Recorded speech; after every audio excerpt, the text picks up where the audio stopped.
प्रदेश के गृह मंत्री विजय शर्मा ने कांकेर में मिली बड़ी सफलता को लेकर एकात्मक परिसर में पत्रकारों से चर्चा की है। उन्होंने कहा है कि जवानों के सामर्थ्य के कारण ही सब कुछ हुआ है। बड़ी सफलता जवानों को मिली है। नक्सलियों की मान में घुसकर नक्सलियों को मार गिराया है। आगे उन्होंने भूपेश बघेल के फर्जी एनकाउंटर वाले बयान पर पलटवार करते हुए कहा कि जवानों को जो गोली लगी है क्या वो फर्जी है, जो सामान मिले हैं वो फर्जी है। क्या आपने अपने कार्यकाल में किसी ऑपरेशन और 200 सड़कें बनाने के लिए कुछ नहीं किया है? अब घड़ियाली आंसू बहा रहे हैं।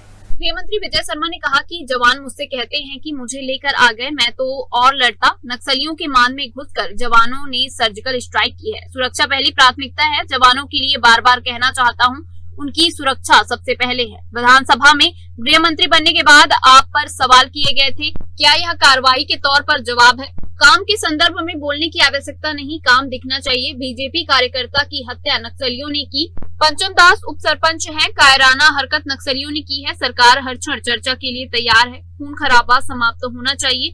हम भी मानते हैं कि जल जंगल जमीन आदिवासियों का है। यह बहुत बड़ा षड्यंत्र है देश के खिलाफ। भूपेश बघेल ने कहा ये फर्जी एनकाउंटर है। नक्सलियों के द्वारा प्रेस नोट जारी किया गया है। पिछली बार नक्सलियों ने 50 नक्सलियों के शहीद होने की बात स्वीकारी है। इस बार भी वास्तविक है। कोई ऐसा कैसे कह सकता है कि यह फर्जी एनकाउंटर है?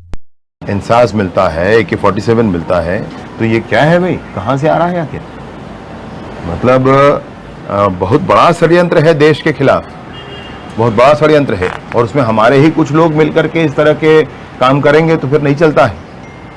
और किसी को भी ये अधिकार नहीं है, किसी को भी ये छूट नहीं है कि देश की में जनता मरते रहे और देश के विकास को कोई बाधा करके बैठे रहे और उसका आप समर्थन करते रहे। भूपेश बघेल जी ने कहा कि फर्जी एनकाउंटर।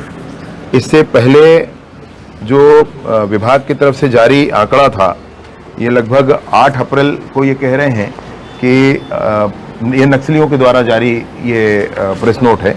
इसमें मध्य रीजन ब्यूरो केंद्रीय कमेटी, ये ऐसा माओवादियों के द्वारा जारी ये नोट है। इसमें उन्होंने ये कहा कि हमारे 50 साथी शहीद हुए, कि पुलिस के निर्देशों का, पुलिस के द्वारा दिए गए सलाहों को वो माने। मैंने फोर्स के सभी जवानों से विनम्र अपील की है कि निर्देशों को वो माने। आज तक की सबसे बड़ी सफलता सुरक्षा बलों को मिली है। इसके लिए CRPF, DRG, Bastar fighters, CF, इन सभी के जवानों को मैं हृदय से बधाइयाँ देता हूँ।